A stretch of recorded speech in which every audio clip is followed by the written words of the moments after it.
Next നമുക്ക് system of accounting. System of അക്കൗണ്ടിങ്ങിൽ നമുക്ക് രണ്ട് രീതിയിലാണ് നമ്മൾ റെക്കോർഡ് ചെയ്യുക. ഡബിൾ എൻട്രി സിസ്റ്റവും ഉണ്ട്, സിംഗിൾ എൻട്രി സിസ്റ്റവും ഉണ്ട്. ആദ്യത്തത് ഡബിൾ എൻട്രി സിസ്റ്റം.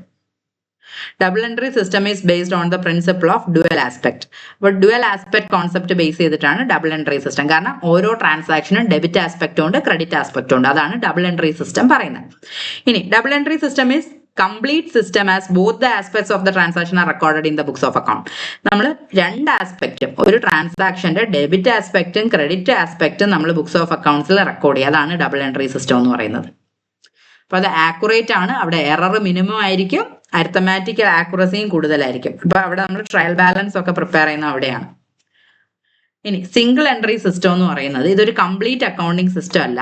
നമ്മൾ റെക്കോർഡ്സ് മെയിൻറ്റെയിൻ ചെയ്യുന്നുണ്ട്, പക്ഷെ അത് ഒരു കംപ്ലീറ്റ് ആയിട്ടല്ല, ഒരു ആസ്പെക്ട് മാത്രം. നമ്മൾ ഒരു ട്രാൻസാക്ഷന്റെ ഒരു ആസ്പെക്ട് മാത്രമേ ഇവിടെ റെക്കോർഡ് ചെയ്യുന്നുള്ളൂ. ടു ഫോൾഡ് ഇഫക്റ്റ് അറിയാനായിട്ട് പറ്റത്തില്ല. ഒരു ട്രാൻസാക്ഷന്റെ രണ്ട് അക്കൗണ്ട്സിനെ എഫക്ട് ചെയ്യുമെന്ന് നമുക്ക് പറയാൻ പറ്റത്തില്ല. ബട്ട് ആരെങ്കിലും നമുക്ക് പൈസ തരാനുണ്ടെങ്കിലോ ആർക്കെങ്കിലും നമ്മൾ കൊടുക്കാനുണ്ടെങ്കിലോ അങ്ങനെ മാത്രം പേഴ്സണൽ അക്കൗണ്ട്സും ക്യാഷ് ബുക്കും മാത്രമായിട്ട് കീപ്പ് ചെയ്യുന്നതാണ് സിംഗിൾ എൻട്രി സിസ്റ്റം എന്ന് പറയുന്നത്. ഓക്കെ, അപ്പൊ സ്മോൾ ബിസിനസ്സസ്, ഗവൺമെന്റ് ഇവരൊക്കെ ഫോളോ ചെയ്യുന്നത് ഈ പറയുന്ന സിംഗിൾ എൻട്രി സിസ്റ്റം അല്ലെങ്കിൽ ക്യാഷ് സിസ്റ്റം ആണ്. ഓക്കെ, സിംഗിൾ എൻട്രി സിസ്റ്റം ആണ് ചെറിയ ചെറിയ ബിസിനസ് ഫോംസ് ഒക്കെ ഫോളോ ചെയ്യുന്നത്. ഇവിടെ നമുക്ക് അക്കൗണ്ട്സ് ഒന്നും മെയിൻറ്റെയിൻ ചെയ്യണ്ട, ഇൻകംപ്ലീറ്റ് ആണ്. അക്കൗണ്ട്സ് ഇൻകംപ്ലീറ്റ് ആയിരിക്കും. ഇനിയുള്ളത് basis of accounting. Basis of accounting എന്ന് പറയുന്നത് നമുക്ക് രണ്ട് ബേസിസ് ഉണ്ട്. അക്രൂവൽ ബേസിസ് ഉണ്ട്, ക്യാഷ് ബേസിസ് ഉണ്ട്, അക്രൂവൽ ബേസിസ് ഉണ്ട്. അതിൽ ക്യാഷ് ബേസിസ് എന്ന് പറഞ്ഞാൽ നമ്മൾ ക്യാഷ് ട്രാൻസാക്ഷൻസ് ആണെങ്കിൽ മാത്രമേ നമ്മുടെ ബുക്സ് ഓഫ് അക്കൗണ്ട്സിൽ റെക്കോർഡ് ചെയ്യത്തുള്ളൂ. അതാണ് ക്യാഷ് ബേസിസ് ഓഫ് അക്കൗണ്ടിങ്. ഇനി അക്രൂവൽ ബേസിസ് ഓഫ് അക്കൗണ്ടിങ് എന്ന് പറഞ്ഞാൽ ഈ വർഷത്തെ എക്സ്പെൻസസും ഇൻകവും അത് ഈ വർഷം നമുക്ക് ഇൻകർ ആയിട്ടുണ്ടെങ്കിൽ, ഓക്കെ, നമ്മൾ അതിന്റെ ആക്ച്വൽ ക്യാഷ് പേയ്മെന്റ് നടത്തിയിട്ടില്ല, ബട്ട് അത് ഈ വർഷത്തതാണെങ്കിൽ നമ്മൾ ഈ വർഷം തന്നെ കൺസിഡർ ചെയ്യും. അതാണ് അക്രൂവൽ ബേസിസ് ഓഫ് അക്കൗണ്ടിങ്. അതായത് ഔട്ട്സ്റ്റാൻഡിങ് എക്സ്പെൻസസിനെ നമുക്ക് ഔട്ട്സ്റ്റാൻഡിങ് ആണെങ്കിൽ നമ്മൾ കറണ്ട് ഇയറിൽ അതിനെ എടുത്ത് ആഡ് ചെയ്യാറുണ്ട്. അതുപോലെ പ്രീപെയ്ഡ് എക്സ്പെൻസസ് നമ്മൾ അടുത്ത വർഷത്തേക്ക് കൊടുത്തതായിരിക്കും, അതിനെ നമ്മൾ ലെസ് ചെയ്യാറുണ്ട്. അപ്പൊ അതാണ് ക്യാഷ് ബേസിസ്, അക്രൂവൽ ബേസിസ്. പിന്നെ വരുന്നത് അക്കൗണ്ടിങ് സ്റ്റാൻഡേർഡ്സ്. അക്കൗണ്ടിങ് സ്റ്റാൻഡേർഡ്സ് എന്ന് പറഞ്ഞാൽ അത് ഒരു സെറ്റ് ഓഫ് റൂൾസ് ആണ്. അപ്പൊ അത് ഇഷ്യൂ ചെയ്തേക്കുന്ന ICA ആണ് കേട്ടോ. അപ്പൊ accounting standards R written documents or policy documents issued by expert accounting body or by government. Okay, ഒന്നുകിൽ അതൊരു എക്സ്പേർട്ട് അക്കൗണ്ടിങ് ബോഡി ആയിരിക്കും ഇറക്കിയിരിക്കുന്നത്, അല്ലെങ്കിൽ ഗവൺമെന്റ് ആയിരിക്കും. അപ്പൊ ഇത് എന്തിനു വേണ്ടിയിട്ടാണ്? നമ്മളെ മെയിൻ ഒബ്ജക്റ്റീവ് എന്ന് വെച്ചാൽ for comparability of financial statement, enhancing the reliability of financial statement, elimination of non comparability, ensuring uniformity.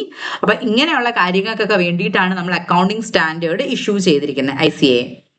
ഇനി നീഡ് ഫോർ അക്കൗണ്ടിങ് സ്റ്റാൻഡേർഡ്. അപ്പൊ എന്തിനു വേണ്ടിയിട്ടാണ് അക്കൗണ്ടിങ് സ്റ്റാൻഡേർഡ്? മെയിൻ ആയിട്ട് അക്കൗണ്ടിങ് സ്റ്റാൻഡേർഡ് നമുക്ക് വെച്ചിരിക്കുന്നതെന്ന് വെച്ചാൽ നമുക്ക് കമ്പാരിസൺ പോസിബിൾ ആവണം. ഒരു യൂണിഫോം അക്കൗണ്ടിങ്ങിന് വേണ്ടിയിട്ടാണ് കൂടുതലായിട്ട് നമ്മൾ അക്കൗണ്ടിങ് സ്റ്റാൻഡേർഡ്സ് യൂസ് ചെയ്യുന്നത്. ഇനി അക്കൗണ്ടിങ് സ്റ്റാൻഡേർഡ്സിന്റെ ബെനിഫിറ്റ്സ് എന്ന് പറയുന്നത് അക്കൗണ്ടിങ് ട്രീറ്റ്മെന്റിന്റെ വേരിയേഷൻസ്. അപ്പം ഒരേ ബിസിനസ് ചെയ്യുന്ന രണ്ട് ഫേംസ് ആണെന്നെങ്കിൽ അവർ ഒരേ അക്കൗണ്ടിങ് ട്രീറ്റ്മെന്റ് യൂസ് ചെയ്യുവാണെങ്കിൽ നമുക്ക് ഈസി ആയിട്ട് കമ്പയർ ചെയ്യാൻ പറ്റും. ഇനി accounting standard may call for disclosure of certain information which is not required by law പറയാത്ത ചില കാര്യങ്ങൾ ഡിസ്ക്ലോസ് ചെയ്യാൻ അക്കൗണ്ടിങ് സ്റ്റാൻഡേർഡ് പറയും.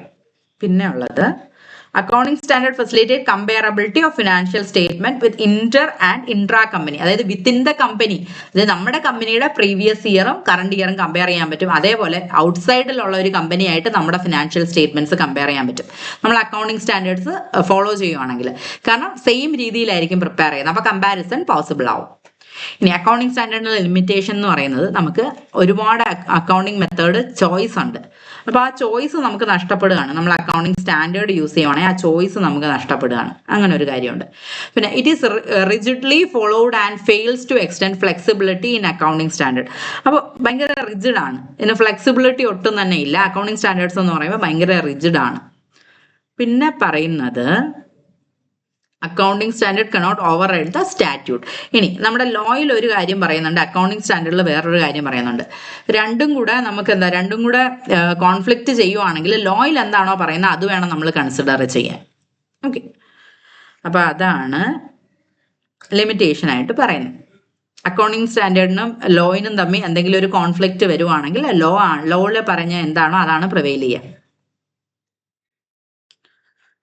ഇനി ഗുഡ്സ് ആൻഡ് സർവീസ് ടാക്സ് നമ്മൾ ഓൾറെഡി ഡിസ്കസ് ചെയ്തതാ. ഗുഡ്സ് ആൻഡ് സർവീസ് ടാക്സ് എന്ന് പറയുന്ന ഒരു ഡെസ്റ്റിനേഷൻ ബേസ്ഡ് ടാക്സ് ആണ്. അതെന്ന് പറയുന്നത് എല്ലാ സ്റ്റേജിലും, പ്രൊഡക്ഷന്റെ എല്ലാ സ്റ്റേജിലും അത് ലെവി ചെയ്തുകൊണ്ടിരിക്കും. മാനുഫാക്ചറിങ് തൊട്ട് ഫൈനൽ കൺസപ്ഷൻ വരെയുള്ള സ്റ്റേജിൽ അതിനെ ഇങ്ങനെ ലെവി ചെയ്തുകൊണ്ടിരിക്കും. എന്നിട്ട് ആ അടയ്ക്കുന്ന എമൗണ്ട് സെറ്റ് ഓഫ് ചെയ്തായിരിക്കും ഗവൺമെന്റ് കളക്ട് ചെയ്ത് പോവുക. ജി എസ് ടിക്കും രണ്ട് ആസ്പെക്റ്റുകളുണ്ട്. ജി എസ് ടി നമുക്ക് രണ്ട് ആസ്പെക്റ്റ് ആയിട്ട് തിരിക്കാം: C G S T, S G S T. C G S T എന്ന് പറഞ്ഞാൽ സെൻട്രൽ ഗവൺമെന്റിന് പോകുന്ന portion of G S T, central government goods and service tax. അപ്പോൾ ഗുഡ്സ് ആൻഡ് സർവീസ് ടാക്സിൽ എത്ര പോർഷൻ സെൻട്രൽ ഗവൺമെന്റിന് കിട്ടുന്ന, എത്ര പോർഷൻ സ്റ്റേറ്റ് ഗവൺമെന്റിന് കിട്ടുന്നു. അപ്പൊ അതാണ് central goods and service tax, state goods and service tax. അപ്പൊ ഇതിന്റെ പ്രത്യേകത എന്ന് വെച്ചാൽ ഇപ്പോൾ ഒരു എക്സാമ്പിൾ പറയുകയാണെങ്കിൽ ജി എസ് ടി റേറ്റ് എന്ന് പറയുന്നത് 18% ആണെന്ന് വിചാരിച്ചു. ഒരു ഐറ്റത്തിന്റെ ജി എസ് ടി റേറ്റ് എന്ന് പറയുന്നത് 18% ആണ്. അപ്പൊ ഇതില് പകുതി, കറക്റ്റ് പകുതി എന്ന് പറയുന്ന സ്റ്റേറ്റ് ഗവൺമെന്റിനും കറക്റ്റ് പകുതി സെൻട്രൽ ഗവൺമെന്റ്. ഈ 18ൽ 9% എന്ന് പറയുന്നത് സി ജി എസ് ടി, അതായത് സെൻട്രൽ ഗവൺമെന്റിന് അവകാശപ്പെട്ടതായിരിക്കും. ബാലൻസ് വരുന്ന 9% എന്ന് പറയുന്നത് S G S T, state ഗവൺമെന്റിനുള്ളത്. അപ്പൊ ഇവര് 50% ആയിട്ടാണ് ഡിവൈഡ് ചെയ്തെടുക്കുന്നത്. അപ്പൊ മുമ്പ് ഇതിന് പകരം നമുക്ക് വാല്യൂ ആഡഡ് ടാക്സ് ആണ് ഉണ്ടായിരുന്നത്, ഇപ്പൊ നമുക്ക് ജി എസ് ടി ആണ്. ഇനി ഐ ജി എസ് ടി എന്നൊരു കോൺസെപ്റ്റ് ഉണ്ട്. ഐ ജി എസ് ടി എന്ന് വെച്ചാൽ integrated goods and service tax. അപ്പൊ അതെന്താന്ന് വെച്ചാല് നമ്മള് വേറെ സ്റ്റേറ്റിൽ നിന്നാണ് സാധനം വാങ്ങുന്നത്. ഇപ്പൊ കേരളത്തിൽ ഉള്ള ഒരു സപ്ലയർ സാധനം വാങ്ങിക്കാൻ പോകുന്നത് തമിഴ്നാട്ടിലുള്ള ഒരു സപ്ലയർ എടുത്തുന്നു. അപ്പൊ അങ്ങനെയാണെങ്കിൽ അവിടെ നമ്മൾ കളക്ട് ചെയ്യുന്നതാണ് integrated goods and service tax. അതാണ് ഐ ജി എസ് ടി.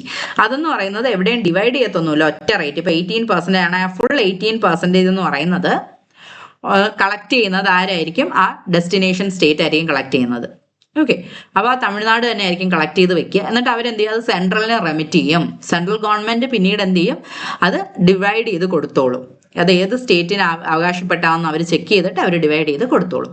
അതാണ് integrated goods and service tax. Between 2 States transactions വല്ലതും നടന്നിട്ടുണ്ടെങ്കിൽ അവിടെ ഐ ജി എസ് ടി ആണ് നമുക്ക് ലെവി ചെയ്യുന്നത്.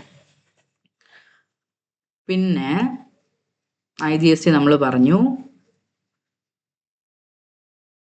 പിന്നെ ഇത് കൂടാതെ നമുക്ക് യൂണിയൻ ടെറിട്ടറിയിൽ വരുന്ന U T G S T, union territory goods and service tax. അപ്പൊ union territory goods and service tax ആണ്, അവിടെ സി ജി എസ് ടിയും കൂടെ ഉണ്ട് കേട്ടോ. എന്താന്ന് വെച്ചാല് യൂണിയൻ ടെറിട്ടറിയിലെ ഗുഡ്സ് ആൻഡ് സർവീസ് ടാക്സ്, അത് ആ യൂണിയൻ ടെറിട്ടറിയിലെ ഗുഡ്സ് ആൻഡ് സർവീസ് ടാക്സ് നമ്മൾ ടോട്ടൽ 18% ആണെന്ന് വിചാരിച്ചോളൂ. അതിൽ 9% ആ യൂണിയൻ ടെറിട്ടറിക്കും കിട്ടും, ബാക്കി 9% എന്ന് പറയുന്നത് ആ സെൻട്രൽ ഗവൺമെന്റിന് പോകും. അങ്ങനെയാണ് വരുന്നത്.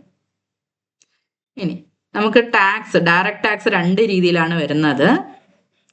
ടാക്സസ് രണ്ട് രീതിയിലാണ് നമുക്ക് വരുന്നത്. ഡയറക്റ്റ് ടാക്സ് അല്ല, ടാക്സസ് രണ്ട് രീതിയിലാണ് വരുന്നത്: ഇൻഡയറക്റ്റ് ടാക്സും ഡയറക്റ്റ് ടാക്സും. ഇൻഡയറക്റ്റ് ടാക്സിനകത്ത് നമുക്ക് central goods and service tax, state goods and service tax, അപ്പൊ ഇതൊക്കെ വരും. ഡയറക്റ്റ് ടാക്സിന്റെ അകത്ത് ഇൻകം ടാക്സ് മാത്രമേ ഉണ്ടാവുള്ളൂ. പക്ഷെ ഇതിൽ ഇപ്പൊ നമുക്ക് കുറേ ഇൻഡയറക്റ്റ് ടാക്സസ് ഓൾറെഡി ഉണ്ടായിരുന്നു സെൻട്രലിനും സ്റ്റേറ്റിനുമായിട്ട്. അത് പിന്നെ നമ്മൾ ജി എസ് ടി വെച്ച് റീപ്ലേസ് ചെയ്തു. ഇപ്പൊ നമുക്ക് C G S T, S G S T അങ്ങനെയാണ് ഇപ്പൊ കളക്ട് ചെയ്ത് പോകുന്നത്. C G S T, S G S T ഇങ്ങനെയാണ് ഇപ്പൊ കളക്ട് ചെയ്ത് പോകുന്നത്. ഇതാണ് നമുക്ക് അറിയേണ്ട ഒരു കാര്യം. ഇനി ആ ഗുഡ്സ് ആൻഡ് സർവീസ് ടാക്സിന്റെ ക്യാരക്ടറിസ്റ്റിക്സ്. ഇതൊരു കോമൺ ലോ ആണ്, ത്രൂ ഔട്ട് ദ കൺട്രി നമ്മൾ ജി എസ് ടി അപ്ലൈ ചെയ്യുന്നുണ്ട്. ഇതൊരു ഡെസ്റ്റിനേഷൻ ബേസ്ഡ് ടാക്സ് ആണ്. ഒരു സിംഗിൾ പോയിന്റിലല്ല നമ്മളിപ്പോൾ ലെവി ചെയ്യുന്നത്. ഇതിനകത്ത് ഇപ്പോൾ ശരിക്കും പറഞ്ഞാൽ സിംഗിൾ പോയിന്റ് എന്ന് ഉദ്ദേശിക്കുന്നത് എന്നറിയാം, ഫൈനൽ കൺസ്യൂമറുടെ കയ്യിൽ നിന്നാണ് നമ്മളിത് കളക്ട് ചെയ്യുന്നത്. അപ്പോൾ അതുകൊണ്ടാണ് സിംഗിൾ പോയിന്റിൽ ലെവി ചെയ്യുന്നു എന്ന് പറയുന്നത്. കൺസപ്ഷനിൽ എൻഡ് കൺസ്യൂമർ ആണ് ഫുൾ എമൗണ്ട് കൊടുക്കേണ്ടി വരിക. G S T is a comprehensive levy and collection on both goods and services. അപ്പോൾ ഗുഡ്സിനും നമ്മൾ ജി എസ് ടി കളക്ട് ചെയ്യുന്നുണ്ട്, സർവീസസിനും ഉണ്ട്. Minimum number of rate of tax does not exceed 2. Minimum number of rates എന്ന് പറയുന്നത് 2 കൂടാൻ, അതായത് ഒരു സെയിം ഐറ്റത്തിന് ചിലപ്പം 2 രീതിയിൽ ടാക്സ് ചെയ്യുന്നുണ്ടായിരിക്കും. Branded, non branded. ബ്രാൻഡഡിന് ജി എസ് ടി കൂടുതലായിരിക്കും, നോൺ ബ്രാൻഡഡിന് ജി എസ് ടി കുറവായിരിക്കും. അപ്പൊ 2 കൂടുതൽ റേറ്റ് വരാൻ പാടില്ല എന്നാണ് പറയുന്നത്. പിന്നെ there is no scope for levy of cess, resale tax, additional tax, turn over tax, വേറെ എക്സ്ട്രാ ടാക്സ് ഒന്നും വരാൻ പാടില്ല. ഇനി there is no multiple levy of tax on goods and service. അപ്പൊ ജി എസ് ടിയിലെ മൾട്ടിപ്പിൾ ലെവി ഒന്നുമില്ല. ആദ്യം നമ്മൾ ആ ജി എസ് ടി കളക്ട് ചെയ്ത് ആ കളക്ട് ചെയ്യുന്നത് തന്നെയാണ് എമൗണ്ട്. അപ്പൊ ഇത് ജി എസ് ടിയുടെ തിയറിയാണ്. നമ്മൾ ജേണൽ എൻട്രീസ് നോക്കുമ്പോൾ അതിന്റെ എൻട്രീസും കൂടി നോക്കും.